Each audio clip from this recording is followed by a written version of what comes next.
it's going to be, once again, LylejeffsIII versus Hot Pocket. This is a rematch. They fought at the first round of the day on the winner's side of the bracket, and LylejeffsIII was able to win that 2-1 against Hot Pocket.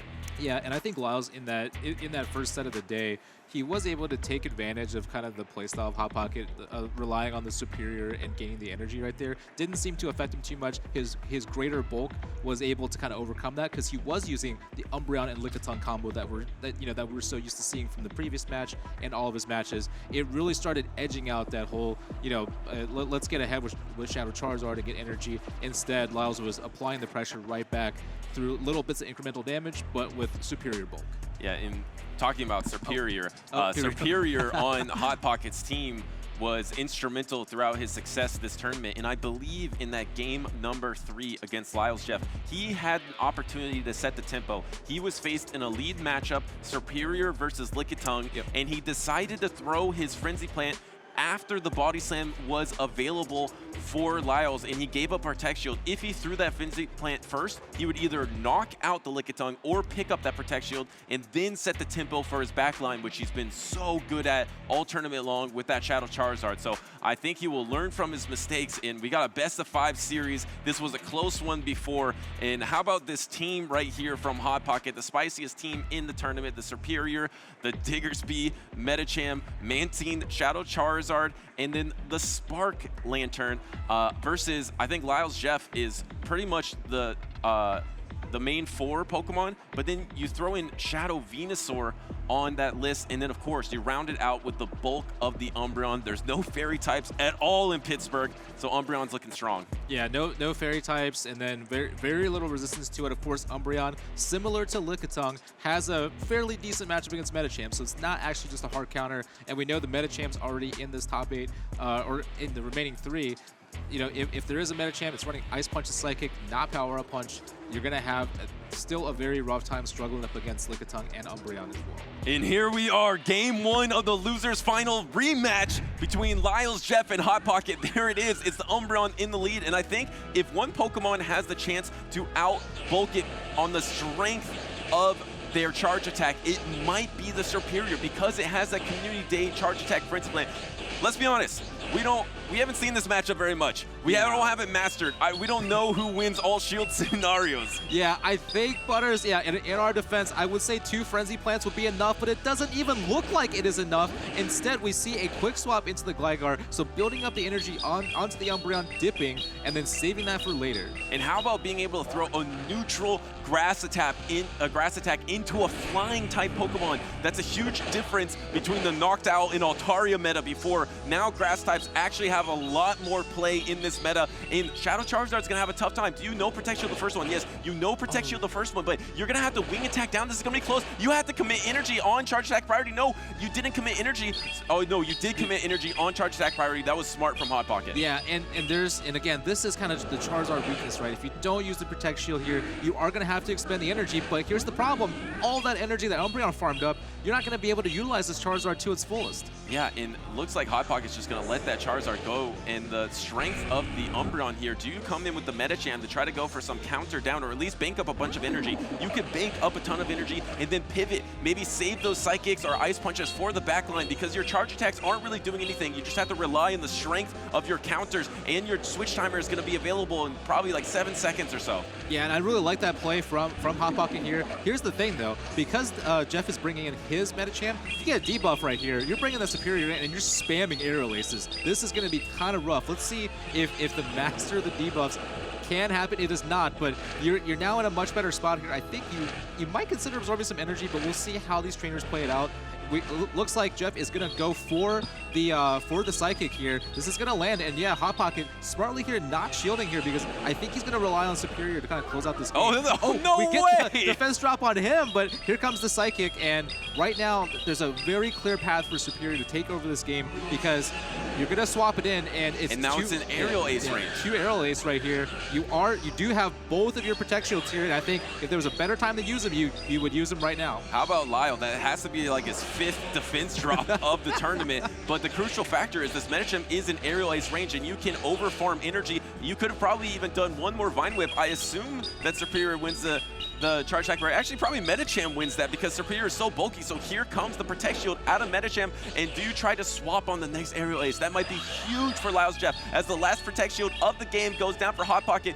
If Serperior throws an aerial ace and it gets caught by Umbreon, you saw how little it does to Lickitung. It would do absolutely nothing. Can you get the Vine Whip down? You just get the Vine Whip down. No! Oh my goodness! And unfortunately, a little bit, you know, it's very hard to tell from that health range, but slight miscalculation. Unfortunately, this Ice Punch is going to take it out here, and all you have left is a Medicham with just a little bit of health. Umbreon, of course, has a foul play in its back pocket, or almost close to a foul play in its back pocket, but I think the Snarls are going to be enough for this one. Yeah, that's so tough as LylejeffsIII takes game number 1, because even if Hot Pocket didn't get that Vine Whip down, if he threw the aerial ace, I think that Umbreon was in Frenzy Plant range. So it was a little bit greedy to go for that full Vine Whip down. I mean, how awesome would that have looked? But if you just threw the aerial ace and then maybe you're 1 or 2 Vine Whips away from the Frenzy Plant, you're going to outpace the Umbreon anyway, and you can land that Frenzy Plant, probably going to be a knockout and secure a game 1 victory. But in the end, just trying to go a little too greedy on that Vine Whip down. Yeah, I agree with Butters. I agree with you right there. I think the idea, though, we could kind of see it formulating as the match was going on. I was like, oh, okay, like he's letting the Medicham go here. He's going to come back with the Superior, farm up a bunch of energy. But yeah, maybe pushing the limit of this Pokemon just a little bit too much here. But that was a very, very close match. We've seen all tournament that Hot Pocket has been the one setting the tempo, trying to launch himself into momentum, but it feels like LylejeffsIII and the bulk of his Umbreon, it's so safe. He just feels like he's setting the tempo of the match, just being able to soak everything, bank energy, move around, and always the backline Pokemon are in fear of that Umbreon energy when they get low health. And here's the Umbreon once again in the lead, but now it's going to be matched up against that Spark Lantern. And Spark Lantern, especially right now, it's really strong in neutral matchups. It might be able to win this matchup.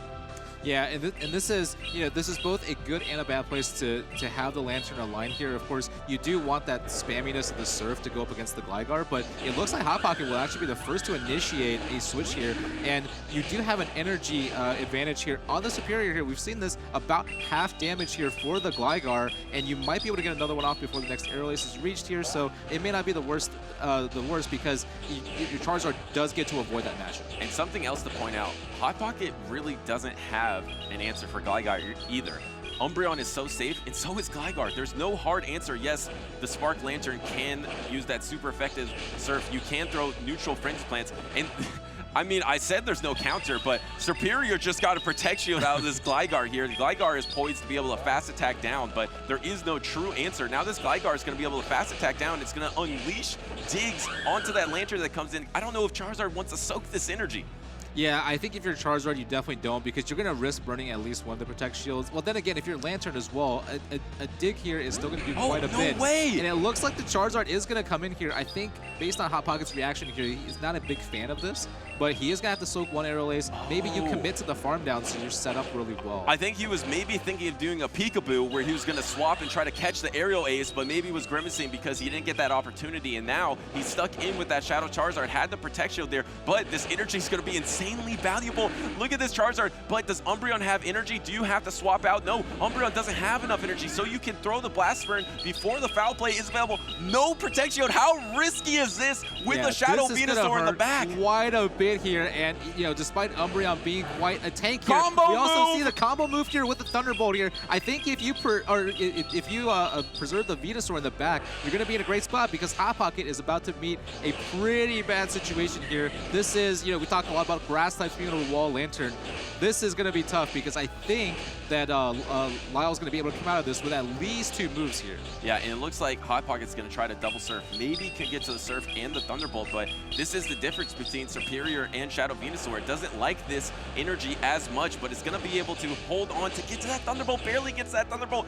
This Venusaur is going to be quite low after this. The crucial factor, is this Venusaur going to be in range of getting knocked out? Oh, it used the Protect Shield here to eliminate the chance of getting knocked out by one wing attack, and now you have double Sludge Bomb banked and no Protect Shield, knowing that it doesn't matter either way. Yeah, I think Hot Pocket kind of kind of did give up on that one. I mean, Charizard did not have a move right there, so made the right play here to go into the third game and to go back to the drawing board. Yeah, and that's something that Hot Pocket has done throughout this tournament. Bait out that Lantern and then fast attack down with the grass type. This time Lyles was able to do it, and it was such a tough situation because, like I mentioned, there's no hard answer for Gligar on Hot Pocket's team. So as soon as he baited it out with Superior, which was effective, he got that Protect Shield, but it was just loaded on energy. So either you have to take digs on your Lantern, which you don't love to do, or you have to take energy on against Shadow Charizard, which no one wants to take energy on Shadow Charizard. That is definitely true. I think Lyle, the one thing that we've noticed over the past couple of matches that we've seen, he likes to really utilize the bulky Pokemon. On Hot Pocket's team, he's more about the finesse and more about the offensive plays and trying to set up energy or energy advantage or shield advantage scenarios. You got Lyle here. He doesn't really care, because he's got two bulky tanks on his team that he can kind of swap around and realign as he wishes. So I think maybe, you know, the first match that we did today in the losers bracket, Butters, it may not have been a coincidence that Lyle's team just set up here to have success against this style of team. Yeah, now once again, Umbreon is just in the lead. It's just so strong. Gligar is in the back. There's no answer. There is the Mantine in the back this time, which means alignment is gonna matter a ton, because you cannot align your Mantine into a Lantern. So this is a big step forward to land that Blast Burn. Now you have to probably Protect Shield this. You need the alignment. You can't lose alignment with a Mantine team. Yeah, and here's the problem, Butters. In this matchup, though, although I will say the Blast Burn landing does help quite a bit, if you choose to let this... Okay, so we're going to see a shield here, but if Hot Pocket somehow loses this matchup, it is going to be absolutely miserable. Yeah, this is, I mean, he wins the game if he wins alignment here. I mean, I know he doesn't have Ice Beam. He doesn't have Ice Beam available. Was this Charge Attack priority? I think this was Charge Attack priority. Oh, and we're gonna let it go. So Pocket able to retain that. Now, here's the thing though. He does actually have in the backline the Lantern. So, but this is what his team's built for. He has Superior to align on the Lantern. There's no way a Lantern can knock out a Superior, and then he has Mantine. Mantine's just gonna Bubble Beam like crazy onto this Gligar. This is what Hot Pocket's team was built for. The alignment, and he's got it. And now he can go for the Bubble Beam, and LylejeffsIII knows it's just a Bubble Beam, so he's trying to get to that aerial ace instantly. Hot Pocket's chuckling a little bit because this is a tough situation. That's why Superior is so strong. This is why Mantine is so strong, because if they get proper alignment in the meta against these top meta picks, they can kind of dominate. It doesn't matter that they're down to Protect Shield. It doesn't matter that they're only relying on Bubble Beam. Yep, and Mantine, I gotta say, is one of the most frustrating Pokemon to play against because it gets to Bubble Beam so fast, and I don't think it's going to care too much about this Aerial Ace, because now with that debuff, that Aerial Ace does absolutely nothing here, and it's just going to be Bubble Beam after Bubble Beam. And the thing is, you can't pivot out of it because you're going to be met with Superior, and you're going to lose anyways. I mean, great comeback by Pocket. This is another dimension of the strategy that we see on his team. Yeah, look how happy Mantine looks to not be facing that Lantern and be facing that Gligar instead, because now picked up a Protect Shield against the Gligar. The Gligar is probably going to bank this energy and pivot because now it's so many stage debuffs. What's the point of throwing the Aerial Ace here? Maybe going to try to swap out a Bubble Beam. There's the swap, and here comes the Superior, and it's a one Protect Shield to one Protect Shield. So you already got that Protect Shield back, and these Water Guns are doing nothing. This Surf is going to do nothing. I mean, it's probably going to do about, what, like 18% of Superior's? I think it's going to do very just does nothing. And there's Superior bulkiness right there. I mean, I think he can comfortably farm this one down, but I think, yeah, Pocket is going to go for the Frenzy Plan here. You obviously let this one go because you do have two moves with the Protect Shield here to kind of close things out up against the Gligar. And you hold on against an Aerial Ace. So you throw your own Aerials on Charge Attack priority, which you actually win Charge Attack priority. So this means that Superior does win Charge Attack priority against Medicham because Gligar beats Medicham in Charge Attack priority. So that's useful for the future here. As this Aerial Ace, I don't think this is going to knock out Superior.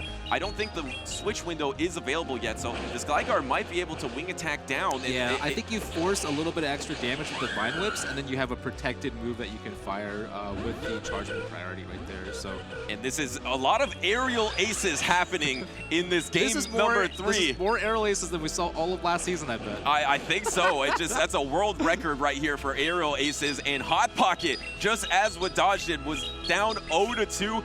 took game number 3. Can Hot Pocket continue this momentum to get a reverse sweep against LylejeffsIII here? He completely switched up his strategy. He was trying to play more with Shadow Charizard or have Superior in the back. This time, he went for the hard alignment with the Shadow Charizard lead and that Mantine in the back. How about ABA weak to Lantern?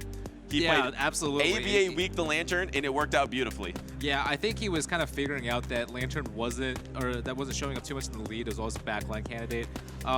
Yeah, that was really interesting because had the Blast Burn not have landed in the very beginning, we would have been in a lot of trouble right there, but was able to go down a shield just for alignment purposes, and that paid off in a huge, huge way. Yeah, absolutely. And now, how do you continue this success? Yes, you threw out a risky ABA weak to Lantern team. You use the Protect Shield on the Charizard to ensure alignment.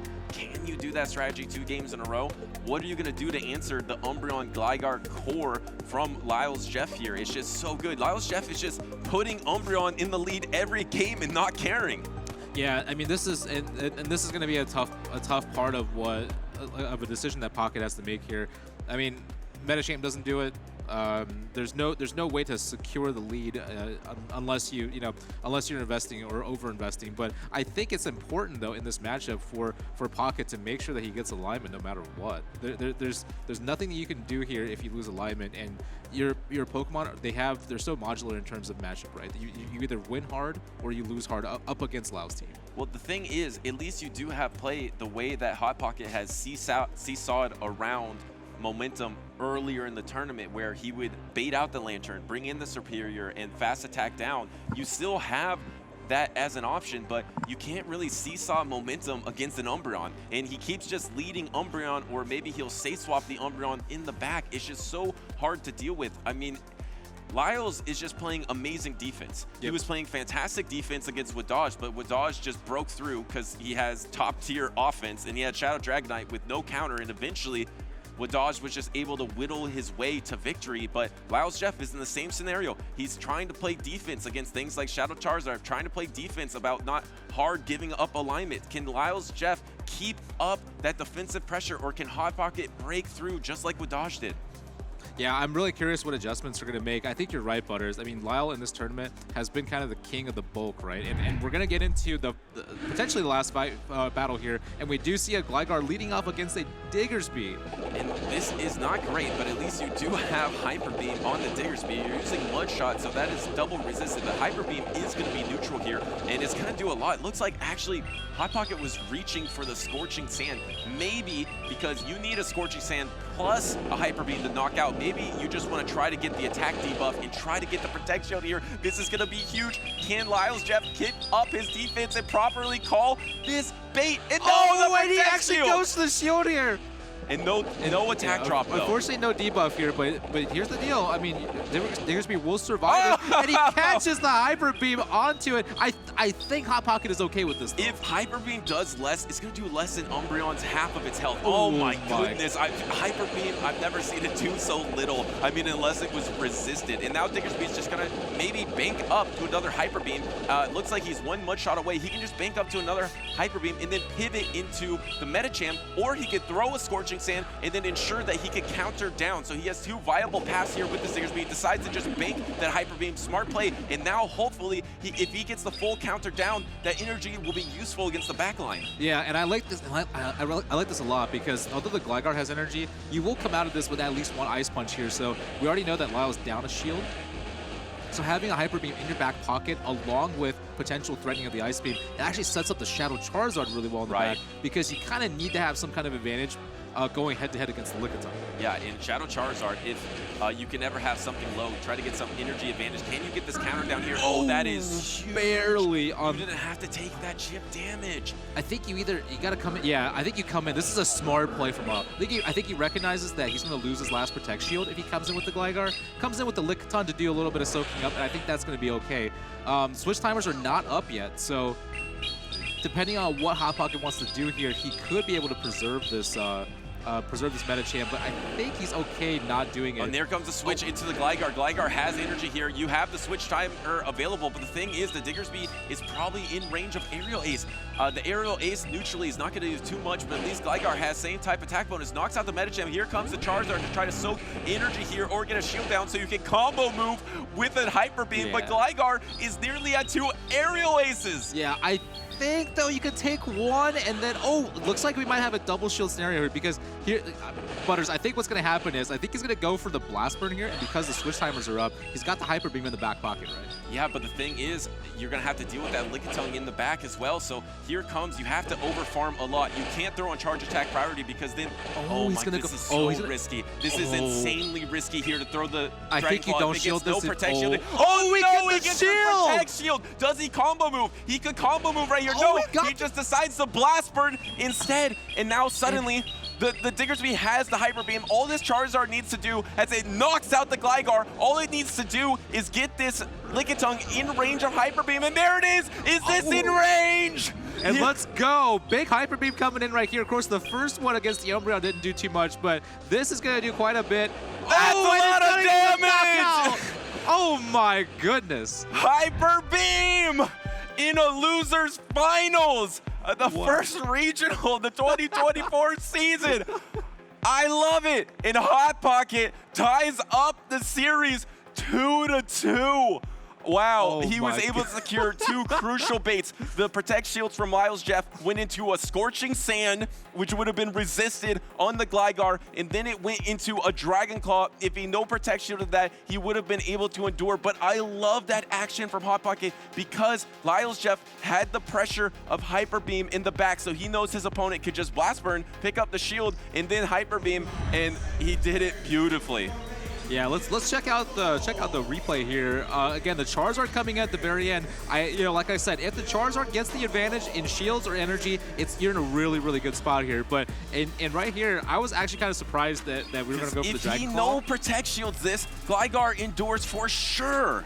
Yep, and right there, I thought that was really risky. I figured the Hot Pocket would go for the Blast Burn and then combo play with the Hyper Beam, but instead here, able to get the shield with the Dragon Claw, beat the Gligar to charge move priority with the Blast Burn, and then have the Hyper Beam in his back pocket. And I gotta say, Diggersby against Lickitung, even if Lickitung will be forced to make it to a charge move because Diggersby has that normal typing. It's going to double resist those licks. You could have gotten even more damage in with the Diggersby towards the very end of the game. Sometimes a way to beat a good defense, draw a couple fouls, get a couple mistakes from the defense, like some baits on there, and then suddenly the defense opens up, and then that's when you can close with Blast Burns and Hyper Beam. So can Hot Pocket play some better offense? And I don't know what is going to happen in this lead here because it's going to be the Mantine into the Umbreon and Superior and Diggersby.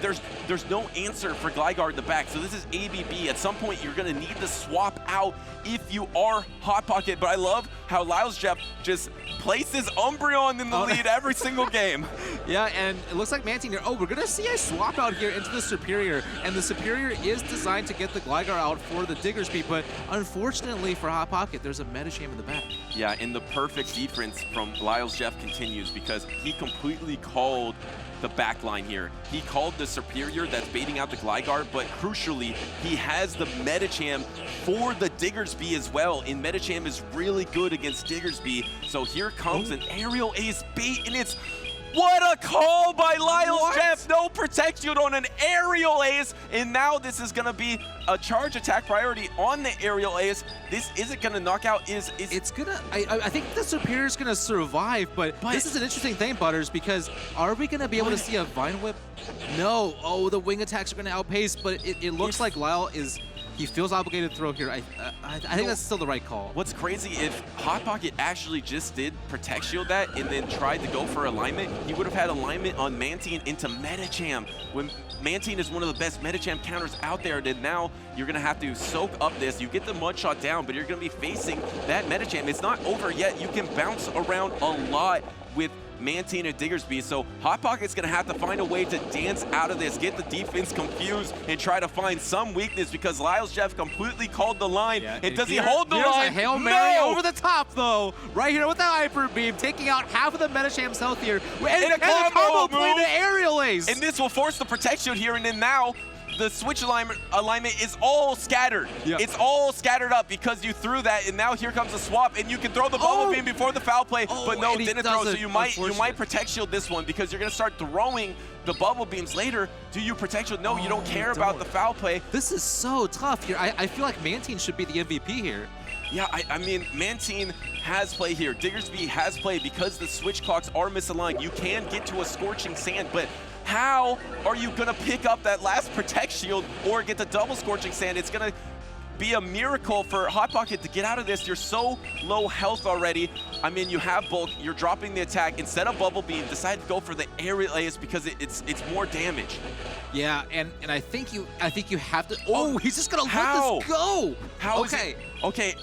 So this is not gonna knock out. Yeah, I think it survives. You do preserve a move, and then you switch into the aerial ace. I think if you can get to 2 Scorching Sands, I think you can get close. But the problem is you swapped on an attack, so now the Medicham is available, and here comes the Medicham, and now you have to get the double Scorching Sand before you get countered down, or you at least need to get to double, because this is the Protect Shield. Yes, you have an aerial ace, but you can't take out an Umbreon with an aerial ace, so LylejeffsIII keeps up the defense. He's going to be able to counter down the attack drop. He's still going to be able to counter down, though. Can he? Oh, it just was maybe too much out of the way, though. Now you have to shield everything here. You have to throw the aerial ace, unfortunately, but it looks like, once again, Butters, kind of the theme of this tournament. There's going to be 2 Protect Shields on Hot Pocket's side, and I don't think you can save those for the next game because there's not going to be one. And the snarl down. I think Lyle is going to comfortably snarl down, and that is going to be the match right there, and Lyle is going to be actually coming back into the grand finals here, and unfortunately for Hot Pocket,